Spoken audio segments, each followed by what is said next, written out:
നീ ഇപ്പൊ കൽക്കട്ടയിൽ നിന്ന് ഇവിടെ വന്നിട്ട് ദിവസം എത്രയല്ലേ? നിനക്ക് നിന്റെ ചേട്ടന്റെ വീട്ടിലേക്കൊന്ന് ചെല്ലായിരുന്നില്ലേ? എന്തിന്? ചേട്ടനാണെന്നുള്ള വിചാരം എനിക്ക് മാത്രം ഉണ്ടായിട്ട് എന്താ കാര്യം? അനിയനാണെന്നുള്ള വിചാരം അയാൾക്കും വേണ്ടേ? എനിക്ക് ജോലിയും കൂലിയും ഇല്ലായിരുന്ന സമയത്ത് എന്നെ വീട്ടിൽ നിന്ന് അടിച്ചിറക്കി വിട്ടവനാ അയാള്. അച്ഛനും അമ്മയും ഉണ്ടായിരുന്നത് ഇങ്ങനെയൊക്കെ പറ്റുമായിരുന്നോ? ഞാനിപ്പോൾ ഇവിടെ വന്നത് തന്നെ മനുവും സുധി ഇവിടെ ഉള്ളോണ്ടാ. അവരെ കാണാനാ, അല്ല ചേച്ചയെ കാണാനൊന്നും അല്ല.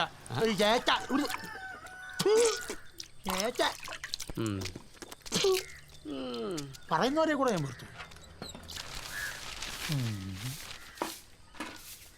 സിറ്റിയിൽ വീണ്ടും വണ്ടിച്ചോർ മോഡൽ മോഷണം. കാക്കനാട് സീപോർട്ട് എയർപോർട്ട് റോഡിലുള്ള ആർക്കിടെക്ട് രവീന്ദ്രന്റെ വീട്ടിൽ നിന്നും 25 പവനും 5 ലക്ഷം രൂപയുമാണ് മോഷണം പോയത്. ദൈവമേ, മോഷണത്തിന് പിന്നിൽ സിറ്റി കേന്ദ്രമാക്കി പ്രവർത്തിക്കുന്ന 3 ചെറുപ്പക്കാരെയാണ് സംശയിക്കുന്നത്.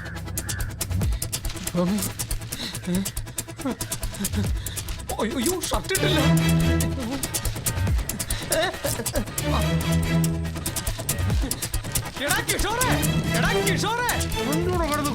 പ്രശ്നമായടാ, പത്രത്തിൽ നമ്മളെ 3 പേരെ കുറിച്ച് വാർത്ത വന്നേക്കണ്ട. നീ എന്താണ് കാര്യം? നീ വേഗം ഷർട്ടിട്ടോ കാര്യം.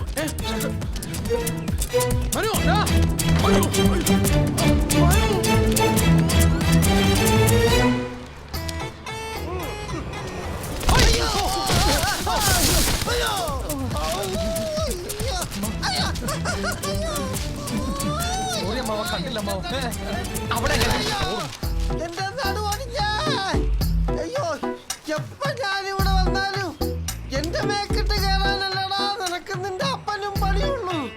കുരുത്തം കെട്ടവനെ, നിന്നെ ഞാനിത് ശരിയാക്കി തരാം. പെങ്ങളെ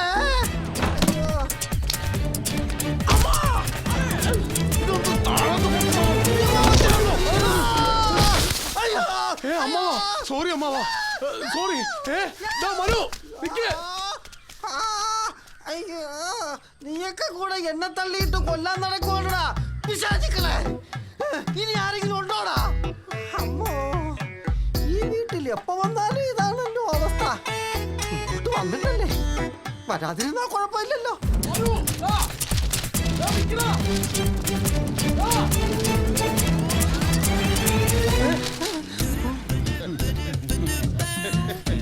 നീയൊക്കെ എന്റെ കയ്യിൽ വന്ന് പെടുമെന്ന് എനിക്ക് അറിയായിരുന്നടാ. നീ മാത്രമല്ല എവന്റെ കാര്യം ഞാൻ നോക്കണം. നിങ്ങൾ അവനെ പിടിക്കാം. ശരി മുതലാളി.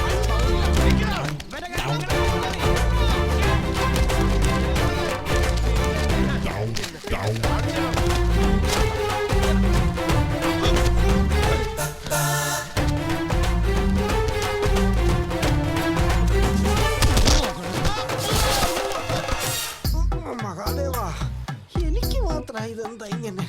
ഇനി ഒന്ന് കാണാൻ പറ്റാഞ്ഞിട്ടാണോ? അതിവിടെ വരുമ്പോ മാത്രമല്ലേ ഉള്ളൂ. പെങ്ങളല്ലേ, ഒന്നല്ലേ ഉള്ളൂ എന്ന് കരുതിയല്ലേ പിന്നെയും പിന്നെയും കയറി വരണത്.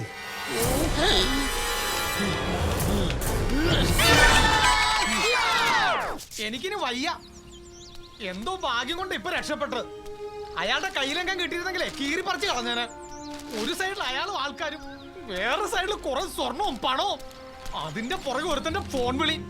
അവന്റെ അമ്മേനെ കെട്ടിക്കാനായിട്ട് ഒരു 5 ലക്ഷവും 6 ലക്ഷവും. ആ പന്നീനെ കൈ കെട്ടിയാണ്ടല്ലോ. ഞാൻ ഒരു കാര്യം പറയട്ടെ, ഈ പ്രശ്നങ്ങളൊക്കെ ഒന്ന് ഒതുങ്ങി തീരുന്നവരെ നമുക്ക് എങ്ങോട്ടൊന്ന് മാറി നിന്നാലോ? എങ്ങോട്ട്? അങ്ങനെയാണെങ്കിൽ എന്റെ അമ്മാവന്റെ വീട്ടിലേക്ക് എങ്ങാനും. നിന്റെ അമ്മാവന്റെ വീട്ടിലേക്കാ? നിന്റെ അമ്മാവന്റെ വീട് പഞ്ചായത്ത് തന്നെയല്ലേ, അല്ലാതെ പഞ്ചാബിലൊന്നല്ലോ. ഇതാ കുഴപ്പം. സ്വന്തവും ബന്ധവും എല്ലാം കൂടി ഒരു പഞ്ചായത്തിൽ തന്നെ വന്ന് കെട്ടിക്കിടക്കും. മനുഷ്യനൊരു പ്രശ്നം വന്നൊന്ന് മാറി നിൽക്കാൻ പോലും ഒരു സ്ഥലമില്ല. ഓരോ ദിവസം ടെൻഷൻ അടിച്ച് ഇതാ കണ്ട ബാക്കിയുള്ള പകുതിയായി. നിന്റെ പറച്ചിലേട്ടാ തോന്നുന്നു നിനക്ക് മാത്രം ടെൻഷൻ ഉള്ളൂ. അതെ, ഞാൻ ഒരു കാര്യം പറയട്ടെ, നമുക്ക് പോലീസ് സ്റ്റേഷനിൽ പോയിട്ട് നടന്ന കാര്യങ്ങളൊക്കെ തുറന്നു പറഞ്ഞാലോ? തുറന്നു പറയാൻ അങ്ങ് ചെന്നാ മതി. അവര് ലോക്കപ്പ് തുറന്നിട്ടിട്ട് അതിൽ കയറി കിടന്നോളാൻ പറയും. ചുമ്മാ ഒരു കാര്യമില്ലാണ്ട് വല്ലോന്റെ വീട്ടിൽ കയറി വെള്ളം ഒടിച്ച് കിടന്നുറങ്ങിയതിന് എല്ലാത്തിനും കാരണം. എന്തായാലും ഞാൻ ഒരു കാര്യം തീരുമാനിച്ചു, ഇനി എന്റെ ജീവിതത്തിൽ ഞാൻ ഒരിക്കലും വെള്ളം ഒടിക്കും. അതിന് ഇനി ഒരു ജീവിതം ഉണ്ടായിട്ട് വേണ്ടേ? മിക്കവാറും ഇതോടെ തീരും എല്ലാത്തിന്റെ ജീവിതം. അമ്മാവന് സരിതനെ എനിക്ക് കെട്ടിച്ചേരുമെന്നുള്ളതാ. ഒറ്റ കീറുകയുണ്ടല്ലോ അവനും അവന്റെ അമ്മാവനും. നിനക്കത് പറയാം, നീ കല്യാണം കഴിച്ച് നിനക്കൊരു കൊച്ചു പോയതാ. എന്നാ നീ ഒരു കാര്യം ചെയ്യടാ, വേഗം പോയി അമ്മാവന്റെ മോളെ കെട്ട്. ഓടാ, എണീറ്റ് പോടാ. നമ്മുടെ പിന്നിൽ ആരോ കിടന്ന് കളിക്കുന്നു. നമ്മുടെ ഫോണിലേക്ക് വിളിക്കുന്ന ആരാണെന്ന് കണ്ടുപിടിക്കാൻ കഴിഞ്ഞാൽ നമ്മൾ രക്ഷപ്പെട്ടു. ആ ദാ നിന്റെ വീട്ടിൽ നിന്നാ. ഞാൻ ചത്തുപോയെന്ന് പറ. ദാടാ. ഓ എന്റെ അമ്മേ, ഞാൻ വരാം. ആ എന്റെ ഫോൺ സ്വിച്ച് ഓഫാ. ഞാനൊരിത്തിരി തിരക്കില.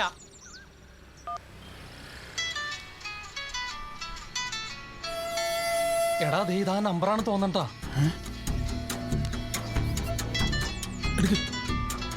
ഹലോ, ഇന്നത്തെ പത്രത്തിലെ വാർത്ത നിങ്ങൾ കണ്ടു കാണും അല്ലേ? ഇനിയും ഞാൻ പറഞ്ഞത് നിങ്ങൾ ചെയ്യാൻ തയ്യാറല്ലെങ്കിൽ വരും ദിവസങ്ങളിലെ പത്രങ്ങളിൽ നിറയാൻ പോകുന്നത് നിങ്ങളെ കുറിച്ചുള്ള വാർത്തകളായിരിക്കും. നിങ്ങൾ ശരിക്കും ആലോചിക്കുക. ഞാൻ രാത്രി വിളിക്കാം.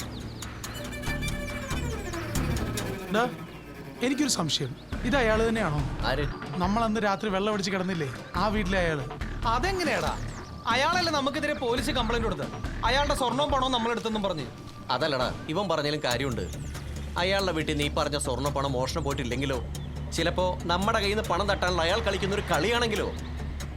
ഏതായാലും ഇന്ന് രാത്രി അയാളുടെ വീട്ടിൽ നമ്മൾ ഒന്നുകൂടി പോകുന്നു. അത് വേണോ? വേണം. വാ.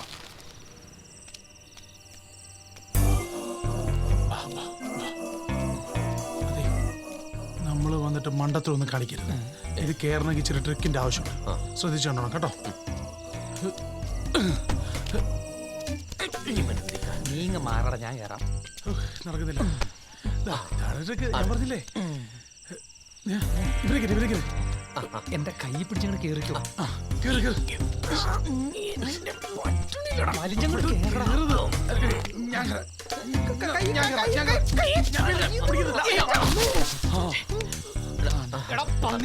നിന്നോടാരാ എന്റെ കൈ പിടിച്ച് വലിക്കാൻ പറഞ്ഞു? അവന് കയറാൻ പറ്റാത്തോണ്ടല്ലേ ഞാൻ പിടിച്ച് കയറാൻ പരാജയപ്പെട്ടത്. നിന്റെയൊക്കെ ഈ പിത്തത്തടിയും വെച്ചോണ്ട് ഈ മതിൽ കയറാൻ പറ്റുന്ന എനിക്ക് തോന്നുന്നു. ഇനിയിപ്പോ എന്താ ചെയ്യണം? ഒരു കാര്യം ചെയ്, നിങ്ങൾ കേറ്. ഞാനിവിടെ ഇങ്ങനെ ഇരുന്ന് തരാം. കേറിക്കോ. എടാ, അവിടെ പോയി കേറ്. എടാ എന്റെ മുതുകത്തി അവിടെ കയറാൻ. ശരി, വാടാ. ഞാൻ കയറാം. കേറിക്കോ, കേറിക്കോ.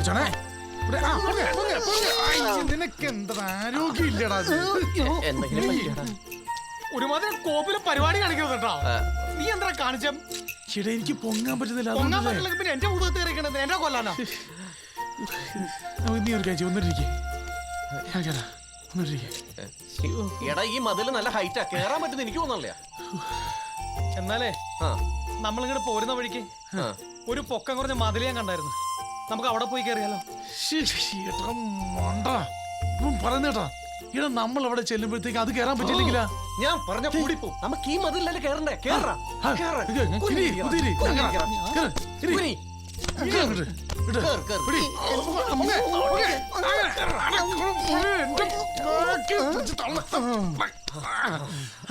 ഇത്രയുള്ള കാര്യം സിമ്പിളാണ്. പറഞ്ഞു മനസ്സിലാവണെന്ന് പറഞ്ഞ കേറി. എല്ലാത്തിനും എന്റെ സഹായം വേണം.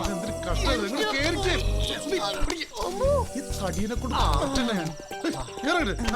മനു, കേറങ്ങട്ട് എളുപ്പം കേട്ട ഞാനുള്ളതുകൊണ്ട് നീയൊക്കെ രക്ഷപ്പെട്ടു. നമ്മളെല്ലാവരും കേറിപ്പറ്റി കേട്ടാ. അപ്പോ ഇനി ഓരോ ചുവടും ശ്രദ്ധിച്ചു വേണം. ഓക്കെ, ഞാൻ പറയാം. വേഗം വേഗം പാടാ.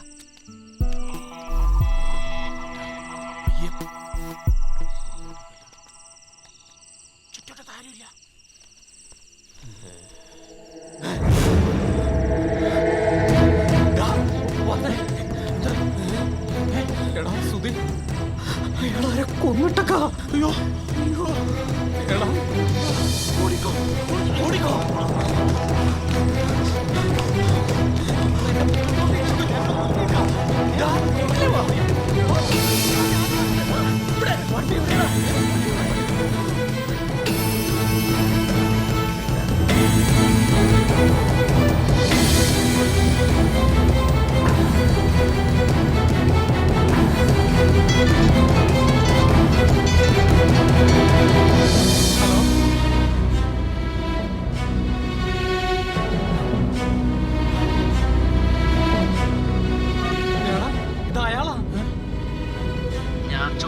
ക്യാഷ് എപ്പോ തരുമെന്ന് എനിക്കറിയണം.